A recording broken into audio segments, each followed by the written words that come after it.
Welcome back to Southeast Asia Radio. Today, we'll cover protests in Indonesia and a recent leaders' retreat between Singapore and Indonesia. We'll also discuss U.S.-Philippine military drills and a video chat request from former Cambodian leader Hun Sen. I'm Lauren Mai. And I'm Japhet Kitson. Today is May 16th, 2024. On this week's conversation, the PAP has always, on some level, been responsive to public opinion.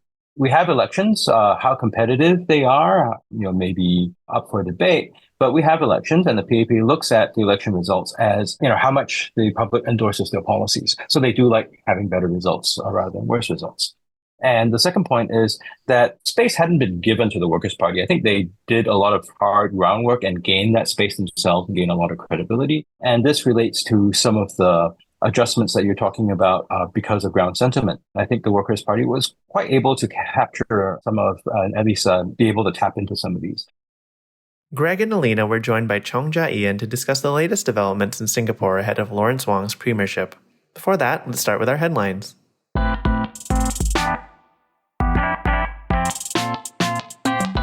Let's get started with the elephant in the global newsrooms these past 2 weeks. Absolutely. The world's eyes are on Gaza as Israel pushes its assault into Rafah, the last refuge for over 1 million people displaced during the months-long conflict. As the humanitarian crisis grows more dire, protests have erupted in over 60 college campuses across the United States, with students calling for their institutions to divest from companies linked to Israel. Protests in the U.S. have inspired similar rallies in other countries, including in Indonesia. Rallies took place at more than 170 higher education institutes affiliated with Muhammadiyah, Indonesia's second-largest Muslim organization. Of course, rallies in support of Palestine aren't new in Indonesia, but this wave of campus demonstrations in Indonesia were more widespread and coordinated than they have been in recent months. Protesters hope to keep up the momentum for Indonesia's support for Palestine and maintain pressure on Western countries to hold Israel accountable during its attacks on Gaza. Protesters also warned the Indonesian government against any attempt to pursue or normalize diplomatic relations with Israel. That was a pointed response to recent speculation that Indonesia may consider normalizing ties with Israel to join OECD. Though half a world away, it's clear the conflict in Gaza is near to the hearts and minds of many in Southeast Asia. Oh, for sure, and the survey research shows it too. A recent ISIS study found that the Israel-Hamas war was Southeast Asia's top geopolitical concern last year. The topic was also discussed at the annual meeting between Singapore Prime Minister Lee Hsien Loong and Indonesian President Joko Widodo, our second story today. That's right. Wearing matching batik shirts, the two leaders agreed to continue to encourage a path forward for peace in the Middle East, among other discussions. The annual leaders' retreat was held in West Java in late April. Lee and Jokowi's successors, Lawrence Wong and Prabowo Subianto, were also in attendance. I guess it was bring your successor to work day. Yeah, I guess it was. The summit reaffirmed that the Singapore-Indonesia relationship should continue to involve cooperation and engagement as their successors soon enter office. The leaders signed an agreement on defense and digital economic cooperation and another on strengthening bilateral judicial relations. The pair also discussed electricity trade between the two nations, and PM Lee reaffirmed Singapore's support for Indonesia as a driver of Southeast Asia's green economy. President Jokowi also shared about efforts to support food resilience and develop medical tourism in Bali, and repeated invitations for Singapore to invest in Nusantara, Indonesia's planned new capital on Borneo Island. Lee said the meeting felt particularly special as it was the final meeting between himself and Jokowi. These high-level diplomatic meetings are particularly important in Southeast Asia, where the personal relationships and informal diplomacy hold weight. Let's see how their successors keep that relationship going. For our next story, we're looking at the Philippines, where U.S. and Philippine troops have just wrapped up their annual joint military exercises. Called Balikatan, or Shoulder to Shoulder, this year's drills involved more than 16,000 military personnel from the United States and the Philippines, along with a few hundred Australian troops and military observers from 14 countries. The drills include a scenario of a foreign invasion of the Philippine archipelago and the sinking of mock amphibious landing ships. Several of the drills this year were set in islands and provinces facing Taiwan and the South China Sea. Lawag City is only about 254 miles from Taiwan's southernmost point. These drills come as tensions continue to escalate between the Philippines and China in the South China Sea. This includes a recent accusation that China used water cannons against Filipino vessels around the disputed Scarborough Shoal, injuring people on board. Still, U.S. military officials have emphasized that the drills are meant to improve how U.S. and Filipino forces operate alongside each other, and they weren't directed toward a specific adversary. Now, going into our final story, I wanted to ask you a question, Japhet. Oh, let's hear it. What would happen if you just called Suu Kyi up? That's such a good question, and it looks like Hun Sen found out. He definitely channeled his inner Kris Jenner when he asked the head of Myanmar's junta last week for a video meeting with jailed civilian leader Aung San Suu Kyi. And why would he make such a request? Apparently, he just wanted to say hello to her. Unsurprisingly, the junta denied the request a day later, saying that there was no reason for it. Only one foreign envoy has met with Suu Kyi since her arrest during the 2021 coup, Thailand's former foreign minister Don Pramudwinai in July last year. But with the humanitarian crisis in Myanmar growing more dire and impacting Myanmar's neighbors, it was worth a shot. Yeah, it really was. Very unique attempt, I'll give him that. And those are the headlines. Did we miss anything? Be sure to write us about the topics you're interested in at scaradio@csis.org, and we'll be more than happy to cover them in future segments. Looking forward to hearing from you all. Coming up, Greg and Elina's conversation with Chong Ja Ian. Stay tuned.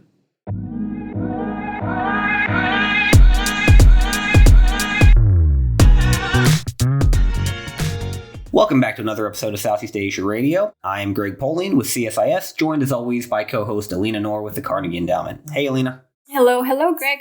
And today we're very happy to host Chong Ja Ian. Ian is an associate professor of political science with the National University of Singapore. And we have Ian on to talk about the political transition in Singapore that, for those of you listening, happened yesterday. We are recording on May 2nd. So on May 15th, i.e. again, yesterday, in the time machine, Lawrence Wong became the fourth Prime Minister of Singapore, replacing Lee Hsien Loong. So Ian, let's start there. Can you give us a quick take on what the transition to a new Prime Minister after a long tenure for Lee Hsien Loong, and I guess overall what fourth generation leadership will mean for the city-state? So the leadership transition has actually been long in coming. Lee Hsien Loong had been talking about it for, I guess, the past 10, maybe even 12 years. So Lawrence Wong wasn't the first choice. There was a previous gentleman by the name of Heng Swee Keat who decided not to become prime minister because of personal issues. Many people suspect his health. He had a stroke. And so the leadership transition is also something that sort of needs to happen. And within Singapore's political system, although we have elections and we're a parliamentary system. So what happens is that the prime minister is the leader of the ruling party. The ruling party that's been dominant since 1959 is the People's Action Party. That's the party of Lee Kuan Yew, Lee Hsien Loong, and Goh Chok Tong. And because they are so dominant, the leadership of the country largely depends on how they transfer leadership. There's no, at least not open to the outside, any sort of open party competition. So it seems like someone who is picked ostensibly by his colleagues and probably the current leadership team, and then becomes the prime minister. And that's the case with Lawrence Wong. We asked about Lawrence Wong's background. He's a career civil servant. He's previously served in various finance, energy, economic type portfolios. And that's largely his background. The other thing with the transition is that if you actually look at Lee Hsien Loong, I mean, he has, I think the stress of office is clearly wearing on him. If you look at him now, 5 years before, and videos 10 years ago, visibly he seems very tired and worn down. So I guess the country and probably the PAP needs that transition to happen. So Ian, I mean, this is very characteristic of Singapore, right? Like everything is very organized, including the transition to the highest office of the country. And Lawrence Wong embodies this type of very stable sort of leadership that Singapore has been reliant on and appears to continue to want. Is that really the case, given some recent political developments shown in the last election results, for example?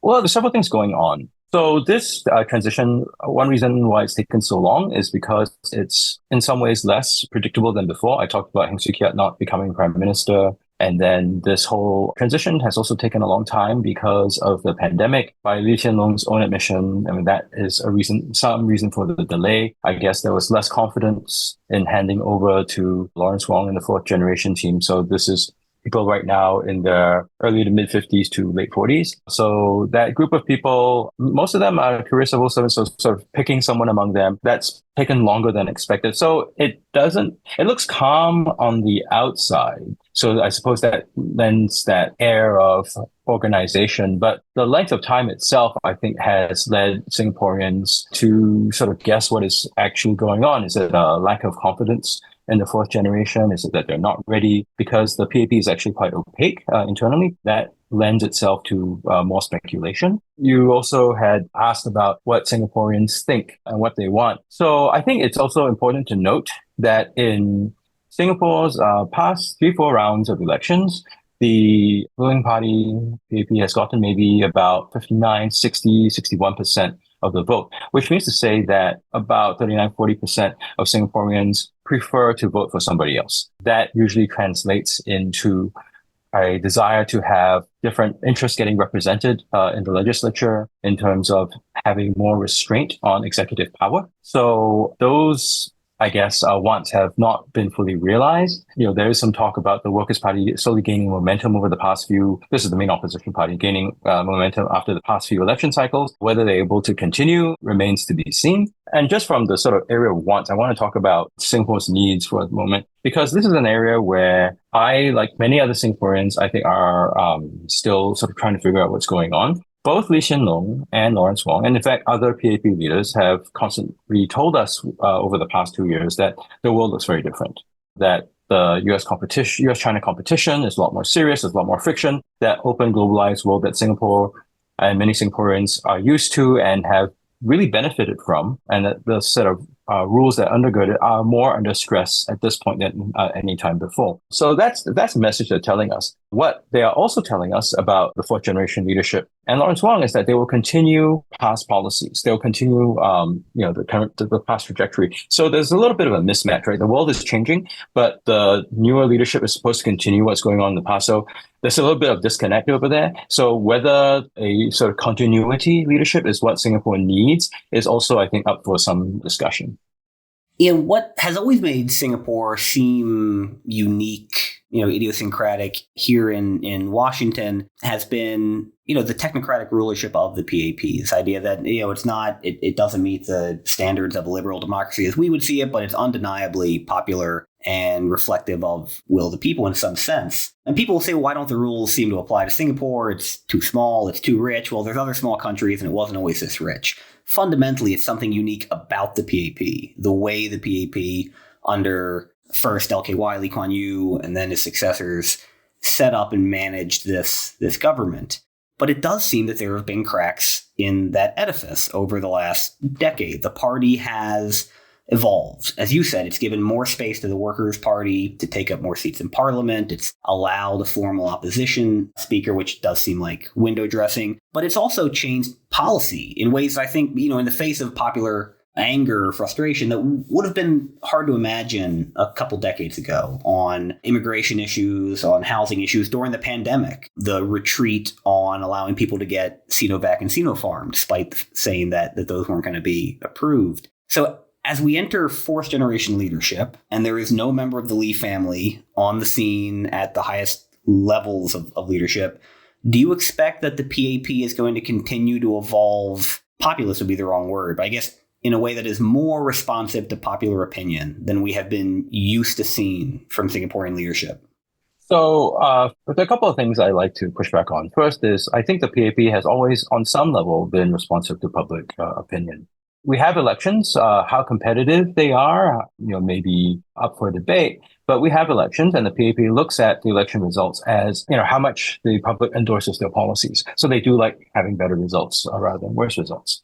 And the second point is that space hadn't been given to the Workers' Party. I think they did a lot of hard groundwork and gained that space themselves and gained a lot of credibility. And this relates to some of the adjustments that you're talking about because of ground sentiment. I think the Workers' Party was quite able to capture some of, at least be able to tap into some of these. So there are a few issues. You're talking about past decades, so I'll just talk about the highlights. So I think the big thing that faces Singapore, like many other places that have become very globalized or were in the aggregate winners of globalization, is that we face increased inequality. So there's a question about redistribution. The PAP, it is somewhat redistributive. There is socialized housing, but even that is sort of linked to the market. But at any rate, the fact that you have some very, very wealthy people, in fact, Singapore also attracts very wealthy people to move here, that makes the cost of living very expensive. That puts pressure on everybody else, middle class people, lower income people. So the PAP has had to address some of that. Another area where the PAP had to address was, I talked about, getting rich people to move to Singapore. They also like to attract professionals. And in addition, there's also, Singapore is very open to low-wage migrant labor that doesn't get the protections as it should. That's how costs are kept down. Now, when they started this a move towards being more open to immigration, there was actually quite a degree of friction and pushback from the local population, just like other places that receive a lot of immigration. If integration is not thought about beforehand, especially for a small place, that tends to lead to some friction. So there was that. And I think, talk about the PAP's edifice cracking. I mean, there were some issues that came up, such as the way that Lee Hsien Loong had handled his father's property, whether to conserve it or not. That led to a big spat, a very public spat with his brother and his sister. There are questions about, how it was handled using state mechanisms. Lee Hsien Loong gave an explanation in Parliament. Not all of the public, I think, is sold by it. There was the case of the Foreign Minister and the Home Affairs and Law Minister. He has two portfolios. Renting government property that the Home Affairs and Law Minister also oversaw. So I think that got some, at least raised some eyebrows. And there were some other sort of more minor issues with potential conflict of interest and also extramarital affair scandals with the Speaker. So that has gotten some people in Singapore to wonder whether today's PAP has the same discipline and drive and direction as the PAP of the past. So, Ian, I think Prime Minister Lee Hsien Loong, in his May Day speech, and for the American audience, that's the day when marks 1st of May, Labor Day, not as in May Day calling out for emergency. It's Labor Day everywhere else in the world. That's right. Thank you, Ian. The U.S. explicitly chose not to do it because it was too socialist. I was just going to get on this topic of exceptionalism because Prime Minister Lee actually mentioned the importance of Singapore continuing to be exceptional and unique, right? He said, what was it, like distinction with a star? Very, very Southeast Asian, very Singaporean in a way. What does this mean for Prime Minister Lawrence Wong, this maintenance of Singaporean exceptionalism, which I'm willing to bet my life is very different from American exceptionalism? What does that mean for Prime Minister Lawrence Wong moving forward? You talked about this contradiction in a way of going on a different path, but at the same time maintaining a certain amount of predictability, a certain amount of stability. How do you think Lawrence Wong is going to navigate this path? Well, being exceptional, I don't know. It's a double-edged sword. You can be exceptionally good, you can be exceptionally bad. Sometimes we can be both. Yes, we can be both. Yes, that's right.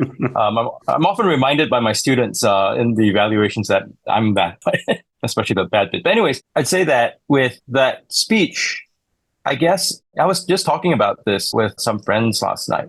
Because we don't really know exceptional in what sense. The sense of exceptionalism that Lee Hsien Loong had described was without much elaboration. I suppose it means doing well at whatever we choose to do. But that comes back to, so what are we choosing to do? What are we choosing to do in a more uncertain environment? What does being exceptional or excelling in this environment mean? At a time when, I guess to make this concrete for you, Singapore exceptionalism, especially if you think about its economic success, had really been by playing this role of a conduit, right? A conduit between the economies of North America, Europe, and Northeast Asia.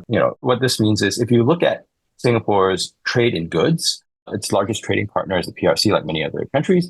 However, if you look at trade in services, the US, Europe, Japan loom larger, because of course it's taking technology and getting all these services from these places. If you look at inbound FDI, by far the US outstrips everybody else. Europe is pretty big, Japan is pretty big, then comes the PRC. And so what this means is also, Singapore takes the skills, the services, the capital from, these places, and then it, does some stuff with it, re-exports that capital, or it produces stuff that sells to the PRC, or buys stuff like actual stuff from the PRC that it then, finishes and sells somewhere else. So that is predicated on a world where there is deep integration and cooperation between the United States, its allies and partners, and the PRC.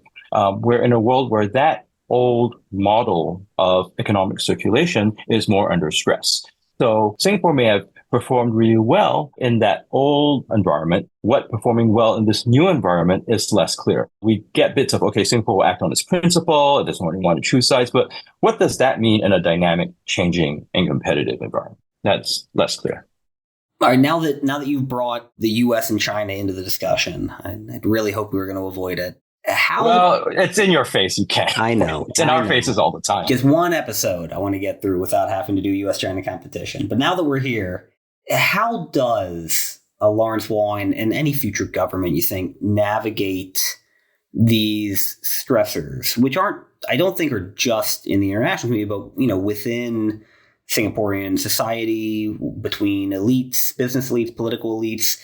We see clear differences of opinion if we look at, for instance, the IC survey every year of Singaporean elites who consistently voice greater support and trust in the U.S. versus Singaporean public opinion. If you look at the annual Pew surveys, which shows very strong sentiment that China is Singapore's most important partner. And I get, again, historically, I think the U.S. is used to just saying, well, that doesn't matter. All that really matters is keeping Singaporean elites on side and making the PAP happy. But I worry that increasingly isn't true, that you do have to worry about public opinion that's clearly moving in the opposite direction. Right. So I think the political elite they're a pretty cosmopolitan, internationalized group of people. They understand in general how international institutions and mechanisms work. And they understand and appreciate the role that the U.S. continues to play in supporting those. I mean, for the most part, there are points of exception, but for the most part, that sort of stability is appreciated. For the economic elites, it's a little bit more split. They recognize that sort of economic circulation that I had described earlier, where, you can't do without the US or China because they sort of fit together to give you this whole. Whereas the public, that's a fairly interesting question because on the one hand, many members of the public, they don't quite see how that economic circulation works. What they do see is stuff like material stuff. When you buy things, your consumer goods, they're purchased, they come from the PRC. So that sort of feeling that the PRC is very present is very tangible and you can literally feel and touch it. Whereas if you're looking at FDI, well, it's a number somewhere, right? And it doesn't feel as real in some ways. But that aside, the other thing that the PRC has been doing just towards Singapore is not an exception in this sense. It's been really trying to push on this sense of ethnic, cultural-based diaspora nationalism. And Singapore is 70% ethnic Chinese. And for some of these people, there are sort of long historical legacies that, well, we can get to if you want, but it may bore your audience. But anyways, some proportion of that public, they buy into this sort of sense of ethnic nationalism and feel and perhaps agree with the PRC claim that there should be some additional sense of affinity, if not loyalty, towards the PRC state. Never mind the PRC, CCP party state is not the same as Chinese culture, which predates all that. So there is some sort of pressure for the policies and the political elites to more closely align themselves with the PRC line. That creates some stress. And Singapore is, of course, concerned about foreign intervention in its domestic politics. So this, comes up in those discussions as well. So it's that U.S.-China competition, I think, hits Singapore from many directions. And I think Singapore and the PAP is pretty nervous about a lot of this. They are quite quiet about it because I don't think they found a clear optimal solution. And I think the other point that I'd bring up, and there's no point hiding around this, is that people from the PRC have been parking their wealth here. Firms, owned in the PRC have been registering as Singapore companies. There's a lot of economic and commercial reason to do that. Singapore is a big business hub. Singapore, because of all the agreements it signs around the world, by being a Singapore entity, gives you access to lots of markets, I think, including the US one. So that makes things convenient. But that also means that corporations that might be quite contentious, such as TikTok, ByteDance, will look ostensibly like Singapore companies. Shein, of course, that gets to the whole Xinjiang thing. And then things like Tencent having a regional headquarters here. So for better or worse, that gives Singapore business opportunity, but also can make Singapore look like a front for PRC interests that may sort of undermine some of that trust that Singapore has in some quarters around the world. So Lawrence Wong has had an impressive array of portfolios. I mean, he chaired the multi-ministry task force during COVID, for goodness sake. This is probably the most important question of this week's podcast, honestly. At a considerably young age, 51, I think he is he the most relatable prime minister to Singaporeans? Because he can play the guitar, and not only can he play the guitar, he can also play Taylor Swift's Love Story on the guitar. Okay, well, that's a really good question. And I guess 51, I think, is a reasonable age. I guess unless we're comparing with our neighbors, Malaysia, where you had a or the United rather States. Senior. Well, the United States too, but I think so far Mahathir takes the cake. Yeah, Biden and Trump are both young compared to Mahathir. Yeah, but yes, definitely the U.S. we have that we see that issue too. But there's been a lot of effort by the PAP to make Lawrence Wong relatable by having him on lots of social media, playing guitar, playing various covers, playing with cute animals. But I guess that's a bit of a manufactured effort. But I guess for many other Singaporeans, there's also the question of, okay, well, we want somebody who is able to give us some sort of direction in terms of where he wants to go, where he wants to bring the country, why we need to support him. We don't really have this because there's no open intra-party competition.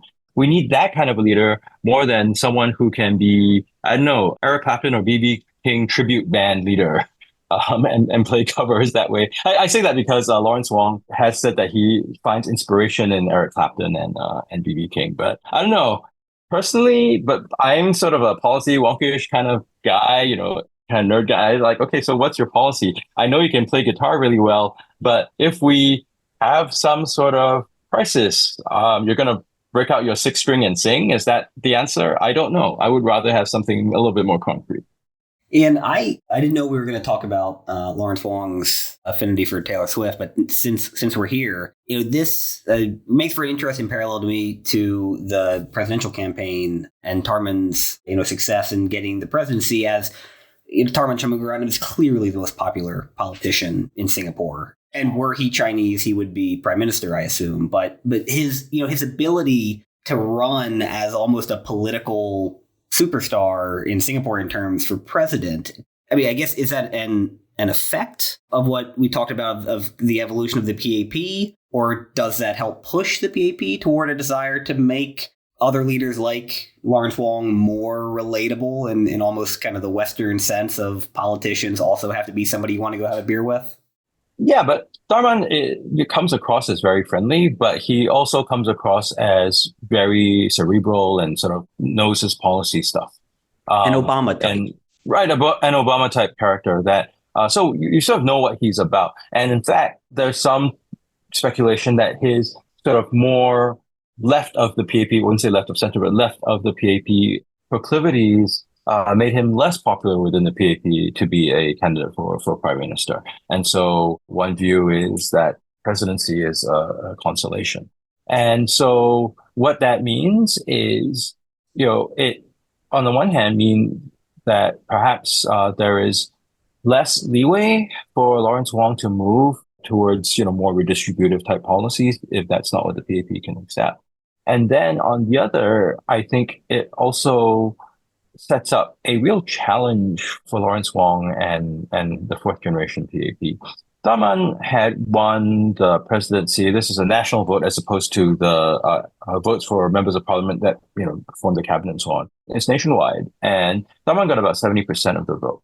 It's not too far off from how what he got from his own constituency. And constituencies in Singapore are supposed to be drawn in such a way that they reflect the national sentiment. He very regularly gets 75, 76%, performing even better than Lee Hsien Loong. So his 70% nationwide means to say, as I said earlier, the PAP's average vote is about 60%. The fourth generation PAP leaders under Lawrence Wong will have to show that they can close that gap with Tharman. It's not just Tharman, but it's going to be a real challenge. Tharman has been, I think, a real exception and someone who's really different within the PAP in the sense that he has been more willing to sort of stake out what his own positions are, relatively speaking. I mean, because the rest of the PAP tend to be quite quiet about these things. So the fact that Lawrence Wong and the fourth generation are playing their cards close to their chest means they're being obviously not Tharman, and Tharman wasn't around strumming the guitar. So I don't know. I guess there's some effort to try to make the PAP appeal to younger voters. And I think that's an area where they seem to have some concerns about whether younger voters still find them as attractive, whether their claim that they were the party that brought Singapore to independence still resonates with younger Singaporeans who are pretty far removed from that history. Elina, any closing thoughts?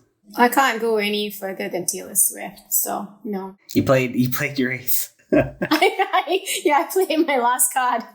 The next time Lawrence Wong visits the US, you guys should just request for songs instead of have those interviews, just request for songs. It'll be much better than we have, the president of Korea come and play American Pie, which that's not going to attract. I forgot about that.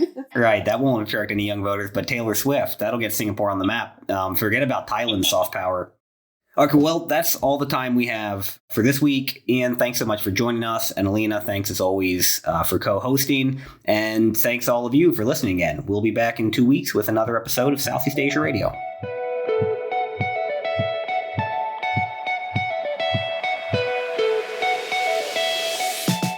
Thanks again for joining us for this episode of Southeast Asia Radio. Feel free to write us with any comments, questions, or feedback at searadio@csis.org, and we'll get back to you. Do us a favor and subscribe, and give us a rating on Apple Podcasts or Spotify or whatever streaming platform that you listen to us on. Tell your friends about us. Marla Hiller is our producer, and our intern is Tappy Lung. Our co-hosts today were Greg Poling and Elina Noor. My name is Japhet Kitson. And I'm Lauren Mai. And we'll see you in 2 weeks for another episode of Southeast Asia Radio.